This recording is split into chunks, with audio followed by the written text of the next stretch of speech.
Salut les amis, on se retrouve aujourd'hui pour une nouvelle review, une review d'une figurine à 6ème. Avant que la review ne commence, je vous présente le t-shirt officiel de la chaîne. Je peux pas gérer review. Si vos épouses ou ce genre de choses vous demandent qu'est-ce que tu fais, va sortir les poubelles, fais ci, fais là, et que vous avez ma review à regarder, vous lui dites simplement, désolé, je peux pas, j'ai review.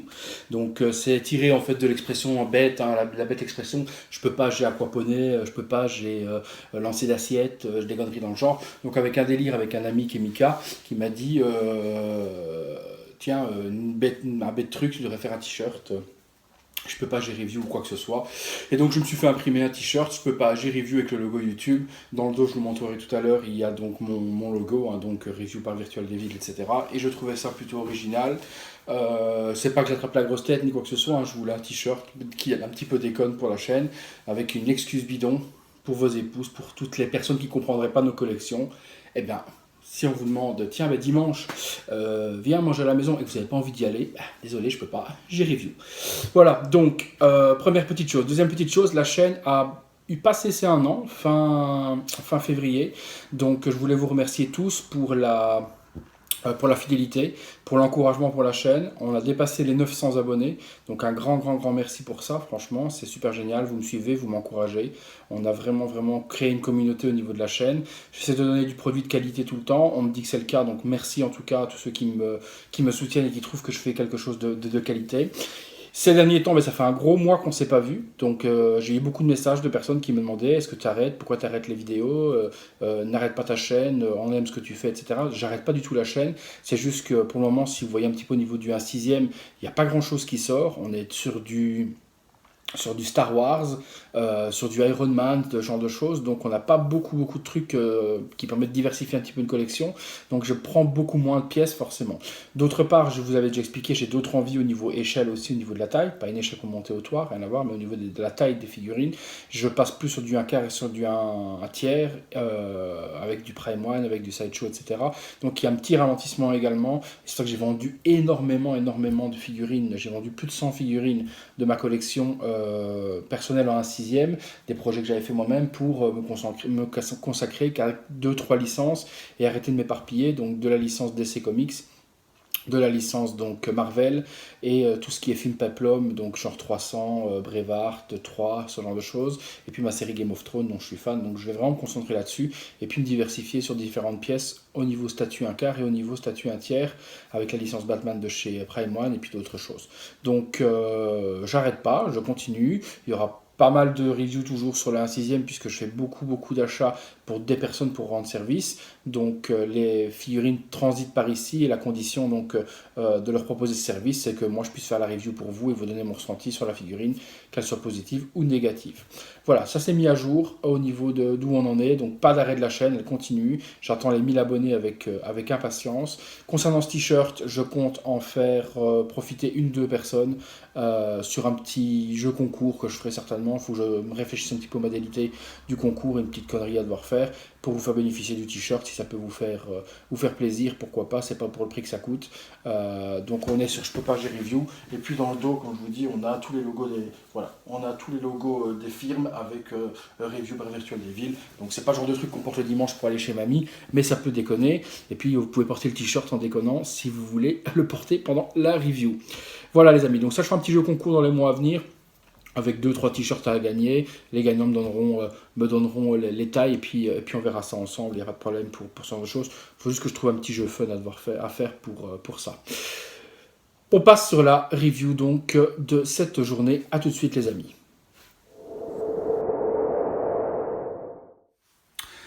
Alors voilà, donc de Lot Toys, du 1/6, du Movie Masterpiece, mais en version dérivée diecast. Il s'agit de la figurine donc du War Machine, de la licence Captain America Civil War. Alors, rien de bien neuf par rapport à ce qu'on connaît, puisque c'est une réédition d'armure. Une très jolie boîte, on va déjà passer par là, puis je vous expliquerai un petit peu l'historique de cette figurine et pourquoi est-ce qu'elle a fini par atterrir chez moi, puisque j'avais dit pas de doublon, et bon, elle ne sera pas un doublon puisqu'elle remplacera la version actuelle que j'ai de Age of Ultron, mais je vous explique tout ça après. Donc visuel, on retrouve donc une boîte classique au niveau des diecast, donc une boîte qui glisse vers le haut pour l'ouverture sur une boîte, sur un blister en polystyrène à l'intérieur et pas un blister en plastique. On a les logos habituels, Hot Toys, Movie Masterpiece, War Machine, c'est une diecast. Il s'agit normalement de la D00, ouais là c'est ça, c'est la MMS 344 D15, donc 15e diecast sortie à ce jour de chez Hot Toys. En visuel, on a donc la marque 46, si je dis pas de conneries. Laissez-moi réfléchir, la 45... Hésitation, parce que toutes les marques, je sais plus. Donc je crois que la 45, ça doit être la Hulkbuster, ça doit être la 46, celle-ci. Et puis le War Machine en question, toujours sur licence Marvel. Sur le côté, on retrouve le panoramique avec le Captain America sur le côté. On a à l'arrière encore un visuel où on voit Ant-Man, et puis donc War Machine, les crédits de réalisation de qui a fait quoi dessus. Le slogan habituel du film, War Machine. Rien de bien particulier, encore le bras du War Machine sur le côté. Un blister donc transparent, assez joli, sur un visuel vraiment joli. Le visuel panoramique est pas moche.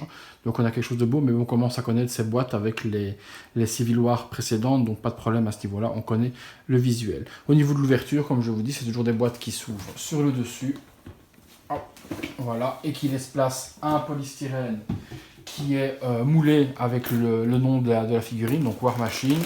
Donc, qui va s'enlever. On a cette petite partie en question. Pour ceux qui n'ont jamais eu de diecast, au moins vous voyez un petit peu comment ça passe. Diecast, c'est métal, donc il y a des parties de la figurine qui sont métal. Elle est très très lourde, donc ça forcément je ne peux pas vous le montrer en vidéo le poids, mais c'est des figurines qui sont quand même très lourdes puisqu'il y a beaucoup de parties qui sont en métal sur ces versions en question. La partie de devant s'enlève, je vais l'incliner pour pas que tout se casse la gueule.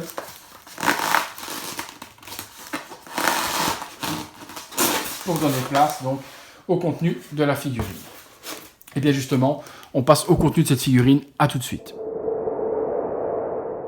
Alors donc, comme je vous dis, la boîte s'ouvre sur le dessus, comme ceci. On retrouve donc, on voit bien, et bien c'est parfait, figurine donc du War Machine devant un petit plastique de protection pour éviter les frottements, donc quelques plastiques. On a la War Machine, 1, 2, 3, 4, 5, 6 mains, 7, 8 avec celles qui sont déjà sur la figurine, le gun qui va venir se mettre sur l'arrière, la plaque qui va venir se mettre par-dessus dans le visage. Le visage de Don Cheadle, je vous avoue qu'à mon avis, ça a l'air d'être le même depuis longtemps, puisqu'il n'a pas l'air d'avoir changé. On comparera de toute façon, j'ai encore la War Machine Age of Ultron, donc on pourra comparer les deux designs, les deux visages, etc. ensemble tout à l'heure. Dans cette boîte, sur le dessous, il y a une autre partie qui s'enlève, qui est comme ceci. Excusez-moi pour le bruit, on va glisser ça sur le côté. Sur la partie ici, un petit fascicule explicatif. Un blister donc en plastique cette fois-ci qui s'ouvrira pour vous laisser place aux accessoires supplémentaires. Qu'est-ce qu'on a dans les accessoires supplémentaires ? 10 millions de piles, avec certainement encore des endroits hyper compliqués pour aller les mettre. La tige du stand, le stand au logo de Civil War, les armes qui viennent se mettre sur les avant-bras en déboîtant certaines choses, la grosse matraque qui est énorme, je ne la voyais pas si grosse, donc la matraque est super jolie, des lance-roquettes sur le dessus, des aéroflaps qui viennent sûrement sur l'arrière, et puis encore des armes et des armes, certainement encore des mitrailleuses, puisqu'il n'a jamais aussi bien porté son nom sur War Machine, puisque War Machine veut dire machine de guerre, et là je vous assure que vu la carrure qu'ils ont donnée à cette armure, c'est véritablement une machine de guerre. On a le plastron qui est en Battle Damage. Dans Battle Damage, vous savez, c'est une version un peu endommagée, qui va être la scène lorsque Vision tire malencontreusement sur War Machine, le blesse et le fait chuter à des milliers de kilomètres de haut. Des kilomètres et des kilomètres, pas des milliers, mais des kilomètres et des kilomètres de hauteur, qui provoque justement la fracture de la colonne vertébrale du colonel Rhodes. Donc on a ce plastron des Battle Damage, vraiment bien, mais ça on va regarder ça ensemble au niveau des pièces tout de suite.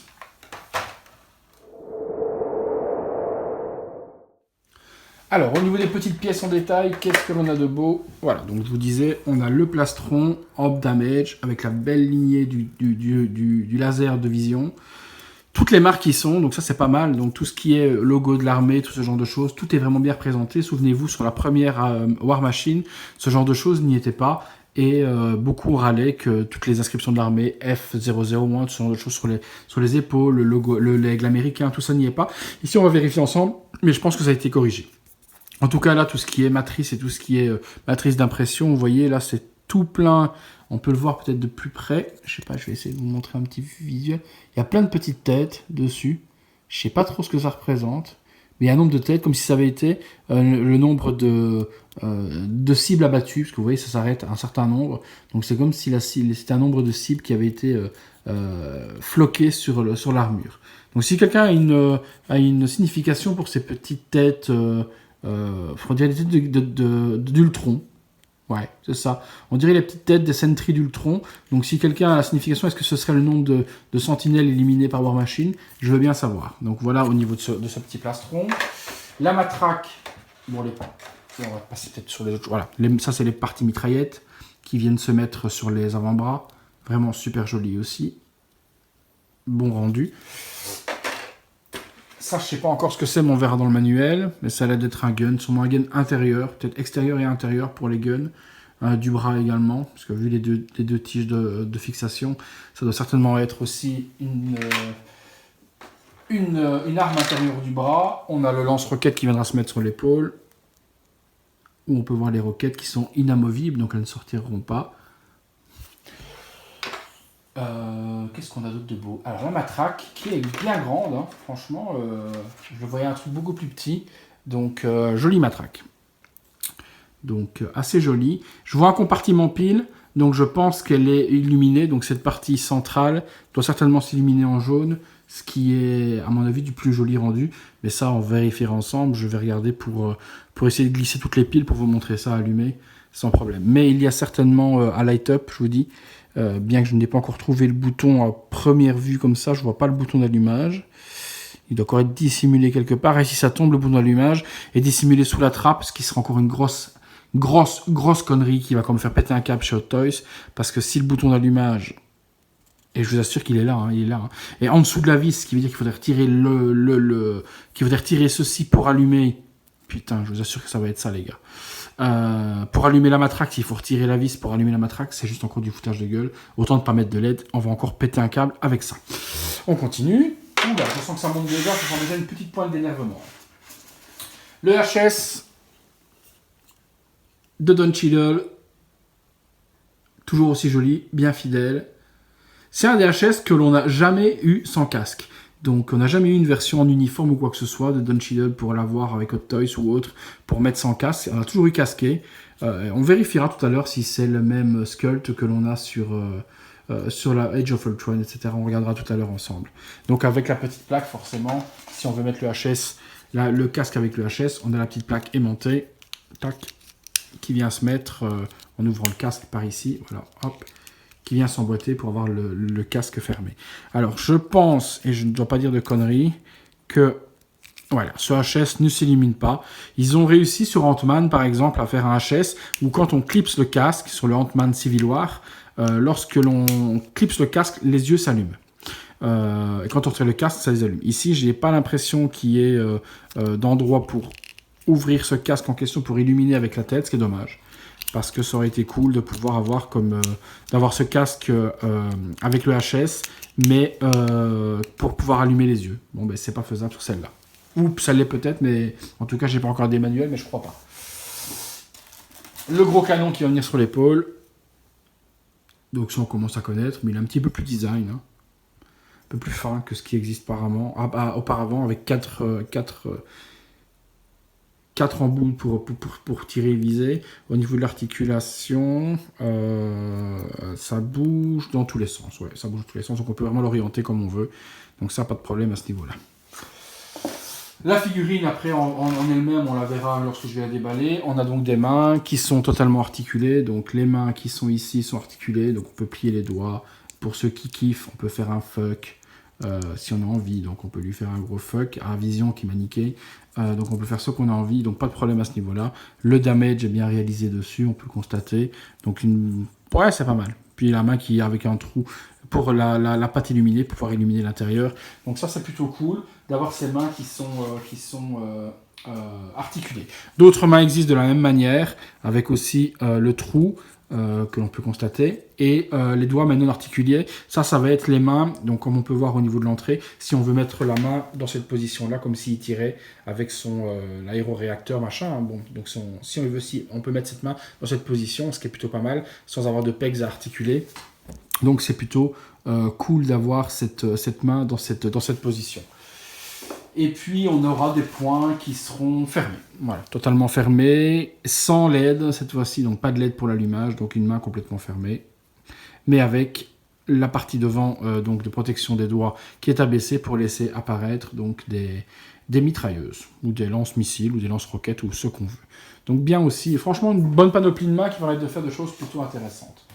Au niveau de la figue en elle-même, ben, je vous montre tout de suite. Hein. Oh la vache, oui. Donc elle fait bien son poids, donc pas de problème. Donc là, on a vraiment une belle bête. Et je vous assure qu'elle pèse, elle fait dans les 1,5 kg facilement. Là. Vraiment, donc le métal est bien représenté. Donc vraiment quelque chose d'assez joli. Mais on déballe ça ensemble et je vous la pose tout de suite. À tout de suite, les amis. Voilà les amis, après un petit quart d'heure de galère, les piles sont mises, je ne les ai pas encore allumées parce que je vais vous montrer où est-ce que ça s'active et comment. Mais je vous assure que c'est une belle claque. Je pensais ne pas garder cette figurine à la base quand j'ai su qu'elle sortait la semaine dernière. Non, cette semaine, pardon. Elle était disponible, je pense, lundi ou mardi, cette figurine à Hong Kong. Donc je l'ai reçue... attendez, si je l'ai reçue aujourd'hui, vendredi, elle est disponible mardi. Elle était disponible mardi, elle a été expédiée mercredi, donc je l'ai reçue aujourd'hui. Voilà. Donc mardi, cette semaine, elle est sortie. Quand elle est sortie, je me suis dit, putain, merde, il faut que je paye cette précommande.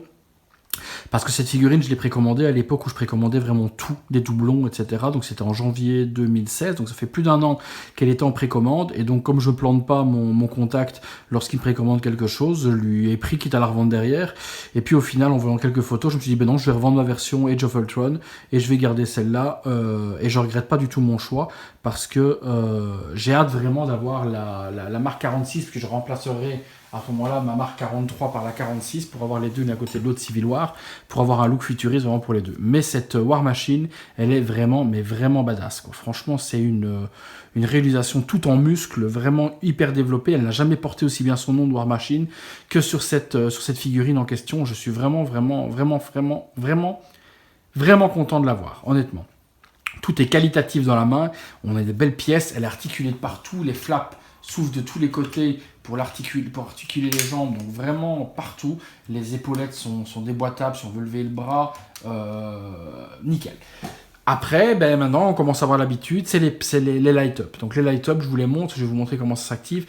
Ils ont fait un petit effort, c'est pas si galère par rapport à avant, mais c'est toujours une galère. Et j'ai gueulé un peu trop vite, la matraque s'illumine sans devoir démonter de quoi que ce soit. Donc il y a un petit bouton sur la matraque qui est ici au-dessus, je vous montrerai juste après, qui permet donc d'allumer la matraque. Voilà, matraque allumée.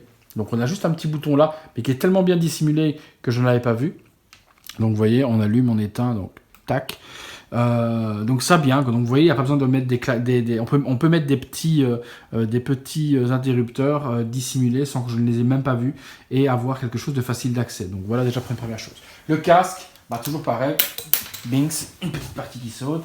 Le casque, il faut retirer cette partie du dessus, activer, hop, je vais y arriver, et activer les yeux, voilà, pardon. Donc les yeux sont rouges, ça donne un superbe effet. Décidément, j'ai deux mains gauches aujourd'hui. Les yeux sont rouges, donc ça, c'est super joli. J'aime vraiment bien le rendu, qui donne un air un peu plus agressif au regard de la War Machine. Donc le regard rouge, un beau rouge rosé, comme ça, c'est vraiment quelque chose qui donne bien. L'arrière, pour le plastron et l'arc réacteur, c'est la petite plaque qui est ici. Bon, vous voyez, c'est toujours une petite galère, mais c'est pas encore inaccessible. C'est pas encore chiant. Mais il faut enlever quand même des pièces. On aurait pu avoir, j'ai juste dissimulé un petit interrupteur là, ou là dans le trou pour l'activer simplement. Alors pourquoi le dissimuler? Pour faire la perfection fait chier les gens. Donc c'est un peu dommage, juste un petit interrupteur là, ça aurait été bien, au lieu de devoir retirer là. Donc le arc est de la même couleur, hein, une espèce de rouge rosé comme ça pour aller avec les yeux, donc superbe. Et au niveau du détail, c'est super également. Le plastron s'enlève pour donner place à toute une architecture de circuits imprimés sur la War Machine. Donc ça s'enlève assez facilement si on veut le remplacer par le Battle Damage. Les mains, c'est la partie du flingue qui s'enlève. Normalement pas trop compliqué, je l'ai réussi à l'enlever facilement, voilà. La partie du main s'enlève, l'interrupteur est là, on active, et ça s'allume. Même chose pour de l'autre côté. Bon, ça se remet assez facilement normalement, donc non, j'ai pas pris les bons embouts, voilà. Voilà, donc ça, au niveau de la main, on allume de cette façon-là. Donc le cache se remet aussi facilement aussi de l'autre côté. Donc pas de problème. Donc au niveau look de l'allumage, c'est quand même quelque chose qui est super, super joli. Donc les yeux un peu rosés comme ça. La matraque jaune, le arc de la même couleur. Donc vraiment, personnellement, un rendu qui est plutôt plaisant au niveau du visuel. Après, les s'allumer longtemps, les piles s'usent très très vite. Donc ça, c'est au besoin des personnes s'ils veulent les allumer ou l'allumer temporairement. Moi, personnellement, j'enlève toujours les piles, je les enlève après. Je les mets juste pour la review, pour avoir les reviews jusqu'au bout et que vous puissiez voir le rendu avec les LED. Pas faire le fainéant et ne pas mettre les LED et vous dire, vous savez comment ça donne. Non, je mets quand même les LED pour vous montrer.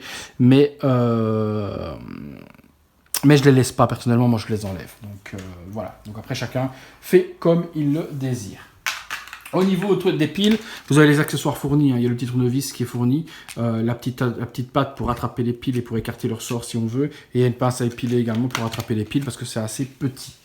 Donc ça, c'est le premier look. Ensuite, on peut donner un autre look à la figurine. Je modifie. Je vais vous mettre le battle damage, les armes dépliées et on regarde ça tout de suite ensemble.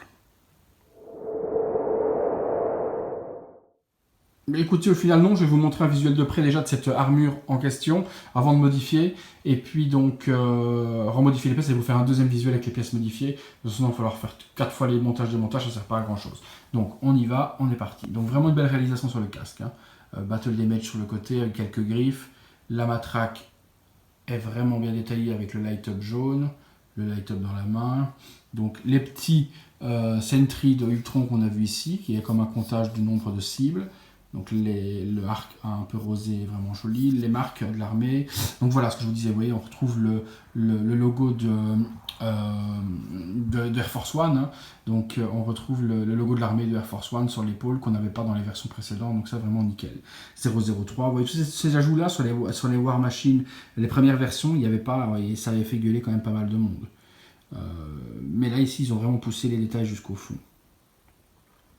Vous voyez le damage sur les jambes, vraiment vraiment joli. Les petites griffes un petit peu à gauche à droite, c'est vraiment bien fait au niveau du rendu. Les armes, les poings, les bottes, elle est vraiment vraiment sublime et super bien finie. Le socle donc avec Civil War Machine écrit dessus. On est sur le socle de typologie donc Civil War comme je vous l'ai expliqué. L'arrière. Avec cet énorme, comme un énorme jetpack sur l'arrière, ça donne vraiment une belle carrure à la figurine. Le canon. Ouais, vraiment content, un bon résultat. Je ne regrette pas d'avoir vendu l'autre. Pour prendre celle-ci, on est vraiment sur quelque chose de bien.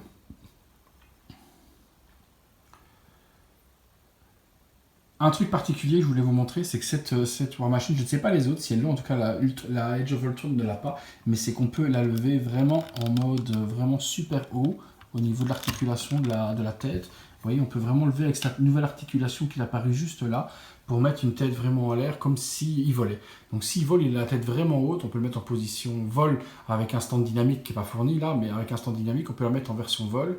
Et donc dans cette version en question, la tête est vraiment bien levée pour être bien droite, ça c'est plutôt pas mal. Et donc elle s'enfonce, on peut la remettre normalement si on le désire par la suite. Mais ça c'est une bonne articulation supplémentaire que j'avais pas vu sur les versions précédentes. Enfin, pas fait attention, je pense pas que ça y soit. Mais en tout cas sur celle-ci elle y est et je trouve ça plutôt agréable. Allez, je vous modifie les différentes pièces et je vous montre l'autre visuel.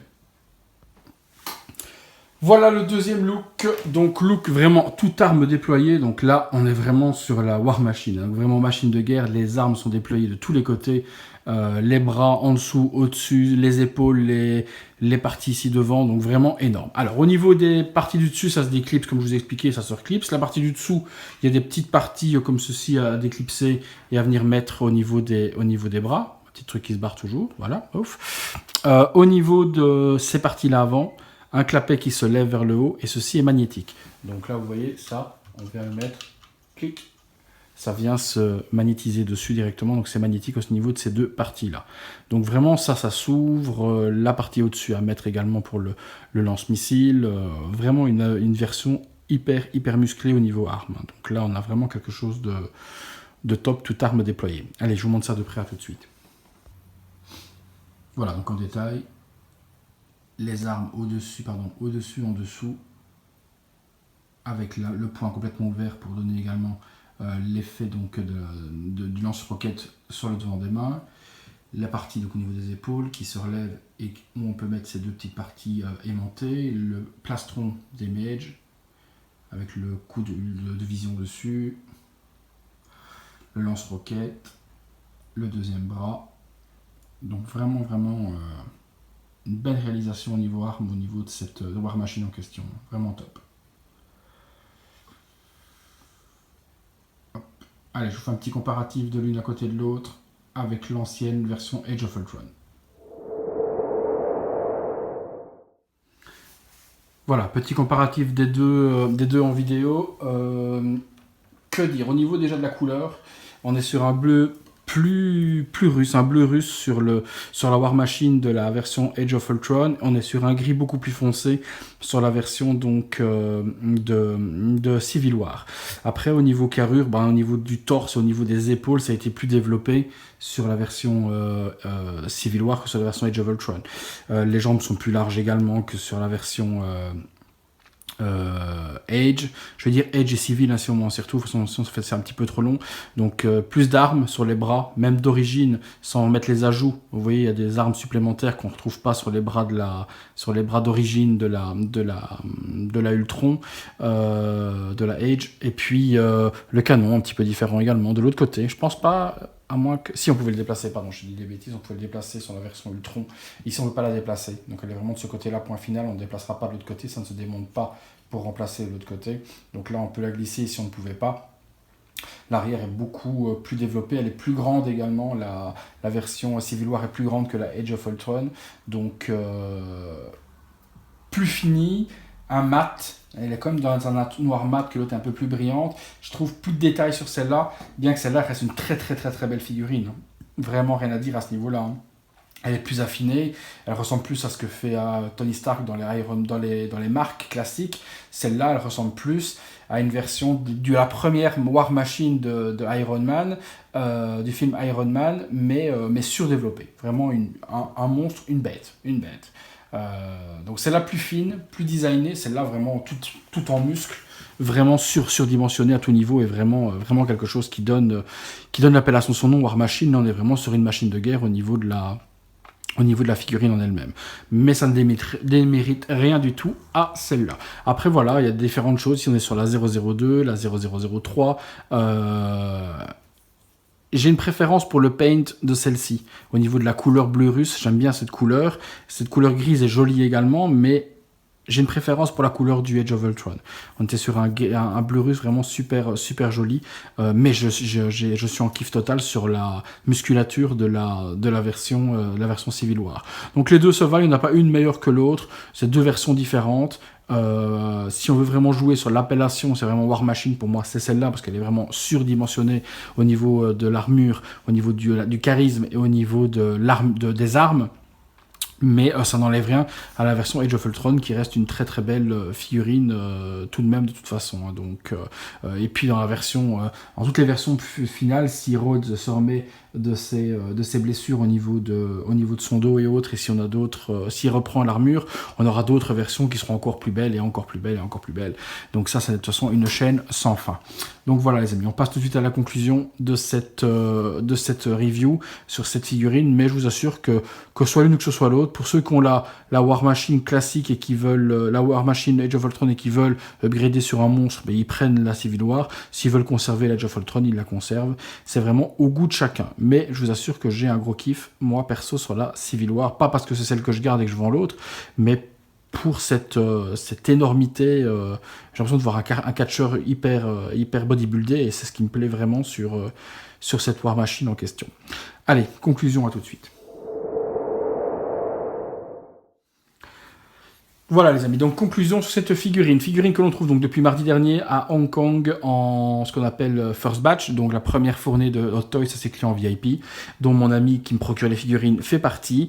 On la trouve actuellement à un tarif exorbitant, moi je l'ai eu à 380$, qui est déjà un sacré tarif. Elle est aux alentours de 359€ je crois en France.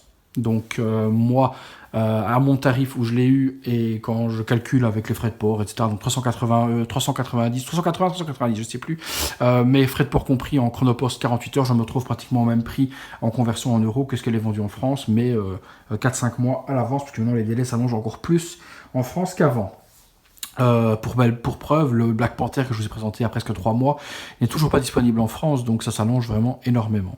Donc tarif exorbitant par contre en vente actuellement, puisqu'elle touche les 450 $, j'ai vu sur des vendeurs comme Tencent, tout ce genre de choses, donc attendez le stock français pour l'avoir, pour ceux qui la veulent à tarif intéressant, attendez le stock français, si vous n'avez pas de bon contact, tout ce genre de choses pour l'avoir dans les 380-390 $.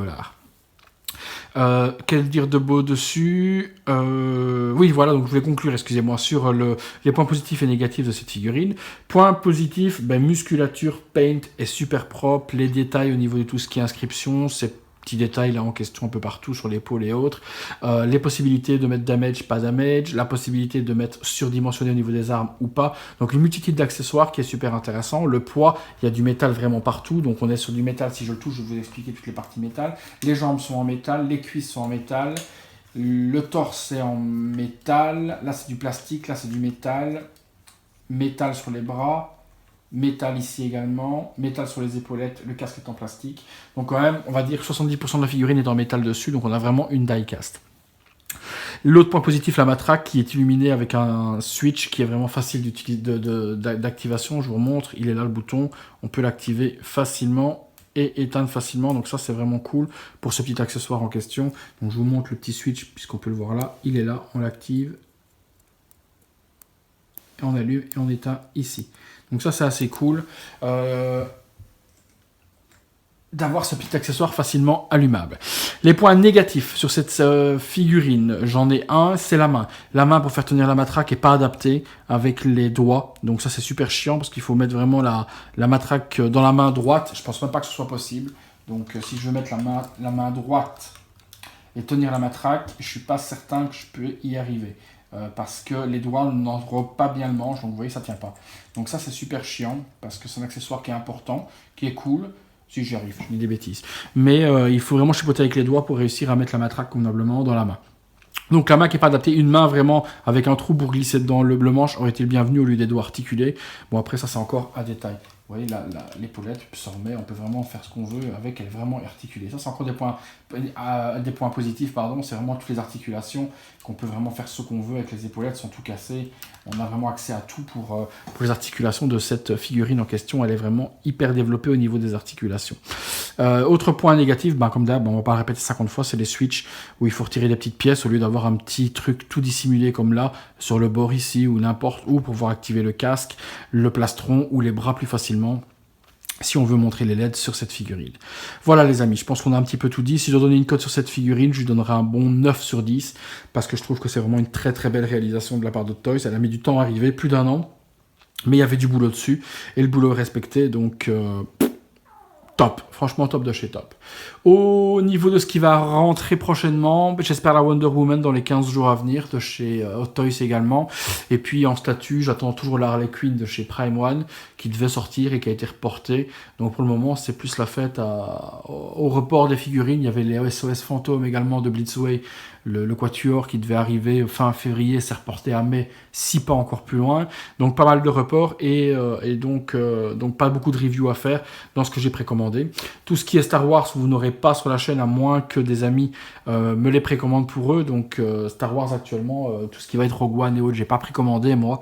Donc si vous voulez du Rogue One ou autre, personnellement demandez-moi les prix, je vous les donnerai et je ferai la review pour tout le monde. Mais moi, personnellement, je ne prendrai pas cette licence en question. Question dans les licences à venir. J'ai vu qu'il y avait du Spider-Man Homecoming. Je ne suis pas certain de prendre parce que je suis pas... j'ai pas vu le film, pardon. Voilà, parce que j'ai pas vu le film et je sais pas encore ce que va donner le truc. Donc, je pense pas précommander sans avoir vu le film. Donc ça, je pense pas pouvoir vous proposer pour le moment. Et puis, de toute façon, les figurines sont seulement proposées maintenant et seront disponibles que dans 6 mois, 1 an. Donc, on aura encore le temps d'en reparler largement.